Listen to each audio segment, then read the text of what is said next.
GIS की online study में एक बार कक्षा 10 के सभी विद्यार्थियों का मैं हार्दिक स्वागत करता हूं। और आज मैं जो पाठ लेकर आया हूं वो आरबीएसई और सीबीएसई दोनों के लिए कॉमन है, अर्थात दोनों ही बोर्ड में ये पाठ है, राम लक्ष्मण परशुराम संवाद। और जहां राम की चर्चा होती है वहां गोस्वामी तुलसीदास की चर्चा अवश्य होती है, क्योंकि उत्तरी भारत की जनता को जो सबसे महत्वपूर्ण गले का हार जिस कवि ने दिया वो है रामचरितमानस, और रामचरितमानस के रचयिता हैं गोस्वामी तुलसीदास। प्रस्तुत संवाद भी रामचरितमानस के बालकांड से लिया गया है। और सबसे पहले गोस्वामी तुलसीदास का संक्षिप्त परिचय मैं आपको बता दूं। गोस्वामी तुलसीदास का जन्म 1532 ईस्वी में हुआ था और निधन 1623 ईस्वी में। जन्म स्थान है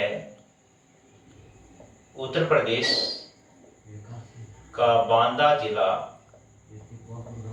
और राजापुर गांव। तुलसीदास के बारे में यह मान्यता है, कहा जाता है कि उनका जन्म अभुक्त मूल नक्षत्र में हुआ था और इस नक्षत्र में पैदा हुई संतान परिवार के लिए हितकर नहीं होती है। इस कारण परिवार वालों ने बचपन में ही त्याग दिया और बचपन इनका काफी संघर्षों से गुजरा। मुनिया नामक दासी ने इन्हें पाला पोसा। उसके बाद बाबा नरहरिदास ने तुलसी का पालन पोषण किया। तुलसीदास अवधी भाषा के कवि थे और उनकी प्रमुख रचनाएं हैं कवितावली, गीतावली, दोहावली, रत्नावली, हनुमान बाहुक, विनय पत्रिका और सबसे महत्वपूर्ण रामचरितमानस। रामचरितमानस की रचना गोस्वामी तुलसीदास ने 2 वर्ष और 7 माह में पूर्ण की थी। सबसे पहले इस रचना को तुलसीदास ने रसखान नामक कवि, जो कृष्ण भक्त कवि थे, को सुनाया था। रामचरितमानस उत्तरी भारत की जनता के गले का हार है। और अगर मैं ये कहूं कि तुलसी न होते तो राम की भक्ति आज जिस मुकाम पर है उस मुकाम पर नहीं होती। राम की भक्ति आज भारतीय जनमानस में बसी हुई है। इसका मुख्य श्रेय मैं रामचरितमानस को दूंगा और इसके रचयिता तुलसीदास। और तुलसीदास ने जो प्रस्तुत संवाद उनके रामचरितमानस के बालकांड से लिया गया है, अर्थात रामचरितमानस में 7 कांड है। कांड को अध्याय कहा गया है, अर्थात बाल अध्याय। उसके बाद जैसे बालकांड के बाद अयोध्या कांड, अयोध्या कांड के बाद में अरण्य कांड, अरण्य कांड के बाद किष्किंधा कांड, किष्किंधा कांड के बाद सुंदर कांड, जो हनुमान की स्तुति पर लिखा हुआ है। हनुमान की पूजा अर्चना प्रार्थना के लिए सुंदर कांड माना जाता है। और उसके बाद लंका कांड और अंत में उत्तरकांड। तो तुलसीदास का प्रस्तुत राम लक्ष्मण परशुराम संवाद है, वो उनकी प्रसिद्ध महाकाव्य अर्थात रामचरितमानस एक महाकाव्य है और वहां से ये लिया गया है। ये शैली क्या है? इसकी शैली है चौपाई। चौपाई छंद में लिखा है और दोहा छंद में ये रचित है पूरा। अब हम चर्चा करते हैं ये संवाद कब का है। जब श्री राम राजा जनक के दरबार में शिव धनुष को खंडित कर चुके होते हैं और सीता से विवाह के लिए वो अग्रसर होते हैं, लेकिन शिव धनुष के खंडित होते ही उसकी टंकार तीनों लोगों में सुनाई देती है। ऐसे में शिव के परम भक्त और भगवान विष्णु के अवतार के रूप में जाने जाते हैं परशुराम को ये टंकार सुनाई दे जाती है। परशुराम जब भरी सभा में आते हैं तो उनका सबसे पहला प्रश्न यही होता है कि शिव धनुष को किसने खंडित किया, किसने तोड़ा।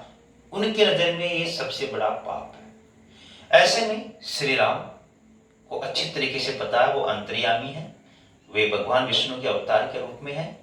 और लेकिन श्री राम क्यों पूजे जाते हैं? वे इसलिए पूजे जाते हैं क्योंकि वे एक मर्यादित व्यक्तित्व के रूप में हमारे सामने आते हैं और मर्यादित, आदर्श, शालीनतापूर्ण उनका व्यवहार, यहां से ये शुरू होता है। श्री राम परशुराम को कहते हैं, नाथ शंभु धनु भंजनिहारा होई केहू एक दास तुम्हारा। अर्थात नाथ यानी स्वामी, शंभु धनु शिव धनुष, भंजनिहारा तोड़ने वाला, होई होगा, केहू कोई एक दास, दास यानी अनुयायी या सेवक। लाइन कर देखते हैं। परशुराम को श्री राम कहते हैं, हे नाथ, हे स्वामी, शंभु धनु शिव धनुष को तोड़ने वाला होगा वो कोई न कोई आपका एक दास अर्थात सेवक है। ये बात कौन कहते हैं? श्री राम। प्रश्न बन सकता है कि उपयुक्त पंक्ति के माध्यम से श्री राम की किस विशेषता का पता चलता है? आपका उत्तर होगा कि उपयुक्त पंक्ति के माध्यम से भगवान श्री राम की इस विशेषता का चलता है कि उनका आचरण काफी मर्यादित था और आदर्शवादी था। अर्थात विष्णु के अवतार भगवान श्री राम और परशुराम को स्वामी कहकर संबोधित कर रहे हैं। इससे पता चलता है कि उनका आदर्शवादी आचरण अर्थात मर्यादित आचरण हमें दिखाई देता है। उसके बाद श्री राम क्या कहते हैं? आयसु का है कहिए किन मोही, आयसु यानी आज्ञा। इस संबंध में आपकी क्या आज्ञा है वो कहें। किससे? मुझसे। मुझसे मतलब श्री राम से। श्री राम कहते हैं कि शिव धनुष को खंडित करने वाला आपका कोई न कोई दास है और इस संबंध में आपकी क्या आज्ञा है, कृपया आप मुझे कहें। श्री राम का कथन यहाँ समाप्त। सुनी, सुनकर, रिसाई, रिसाई का अर्थ है क्रोधित। सुनी, रिसाई बोले मुनि को ही, मुनि यानी परशुराम। श्री राम के इस कथन को सुनकर परशुराम क्रोधित होकर बोले। क्या बोले? थर्ड लाइन में, सेवकू सो जो करे सेवकाई, अरी करनी करी लगाई। अर्थात क्या कर रहे हैं? सेवकू, सेवक, सेवक वह होता है, सो जो वह होता है, क्या करे सेवकाई, अर्थात सेवक वह होता है जो सेवा का कार्य करे। अरी करनी, अरी करनी का मतलब दुश्मनी। आपने शिव धनुष को खंडित करके दुश्मनी का कार्य किया है और जिसने शिव धनुष तोड़ा है उसके साथ अब क्या होगा?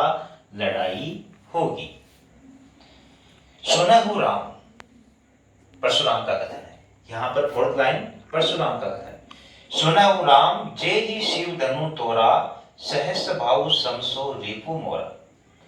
सुनो राम, हे राम सुनो, जे ही जिसने भी शिव धनु, शिव का धनुष तोड़ा, तोड़ा है, सहस भाव, सहस्र भाव, सम समान, रिपु दुश्मन, मोरा मेरा। जिसने भी शिव धनुष को खंडित किया है, जिसने भी शिव धनुष को तोड़ा है, वो मेरा सहस्र भाव के समान दुश्मन है। ये कहा परशुराम। अब आप सोच रहे हैं कि ये सहस्र भाव कौन है? सहस्र भाव अर्थात सहस्र भाव, सहस्र भाव जिसके 1000 भुजाएं थी। सहस्र का मतलब 1000। और परशुराम जमदग्नि ऋषि के आश्रम में पहले एक गाय थी जिसका नाम था कामधेनु, और वो कामधेनु सभी प्रकार की इच्छाओं को पूर्ण करने वाली गाय थी। सहस्र भाव को जब पता चला कि ऋषि जमदग्नि के पास ये इच्छा पूर्ति वाली गाय है, तो उस गाय को बलपूर्वक जमदग्नि ऋषि से सहस्र भाव ने हत्या लिया। इस बात का जब पता परशुराम को चला तो परशुराम ने अपने फरसे के एक ही वार में सहस्र भाव की 1000 भुजाएं काट दी। और वहीं यहां तुलना करते हुए परशुराम कह रहे हैं कि जिसने भी शिव धनुष तोड़ा है वो सहस्त्र बाहु के समान मेरा दुश्मन है, ये बात कहते हैं। सो इसलिए बिलगाऊ, बिलगाऊ यानी अलग हो जाना, बिहाई संपूर्ण, समाजा समाज से। इसलिए जिसने भी शिव धनुष तोड़ा है वो अपने संपूर्ण समाज से अलग हो जाए, नहीं तो मारे जाही सब राजा, सब राजा मारे जाएंगे। अगर जिसने शिव धनुष तोड़ा है वो इन राजाओं के बीच में बैठा है, अलग नहीं हुआ, तो सभी राजा मारे जाएंगे। सुनी मुनि वचन लखन मुस्काने, जवाब देना था श्री राम को, लेकिन बीच में ही कूद पड़ते हैं श्री राम के अनुज छोटे भाई लक्ष्मण। और इन दिनों भारत सरकार ने सभी घरों में रामायण का प्रसारण किया है, और आपने देखा होगा कि लक्ष्मण को क्रोध बहुत जल्द आता है। और यहाँ पर जब बात श्री राम पर है और आक्षेप जहाँ परशुराम श्री राम पर कर रहे हैं, तो लक्ष्मण कैसे सहन कर सकते हैं? तो सुनी मुनि वचन, मुनि वचन परशुराम, परशुराम के वचनों को सुनकर लक्ष्मण मुस्कुराने लग गई, अर्थात उनकी मुस्कान व्यंग मुस्कान थी।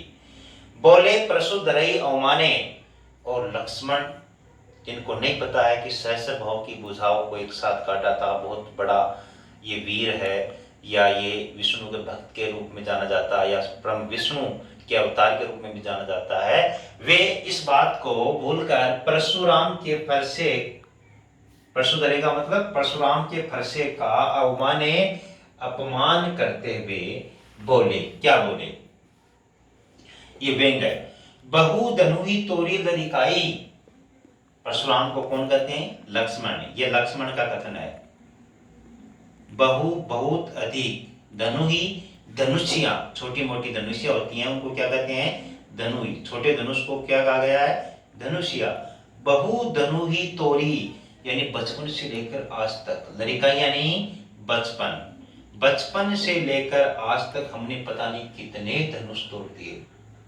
कबहू कभी भी, न ऐसा, असी ऐसा, रिस क्रोध किनी गोसाई, अर्थात हे गोस्वामी, हे स्वामी, हमने बचपन से लेकर आज तक पता नहीं कितनी धनुषिया तोड़ दी।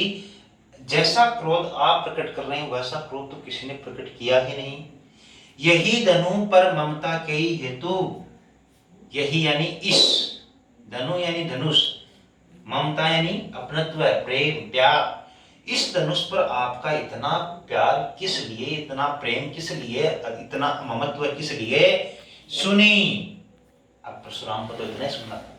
कौन बोले?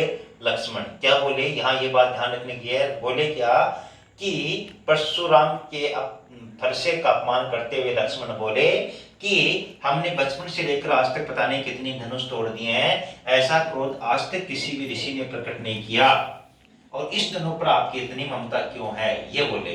ये सुनकर, सुनकर देसाई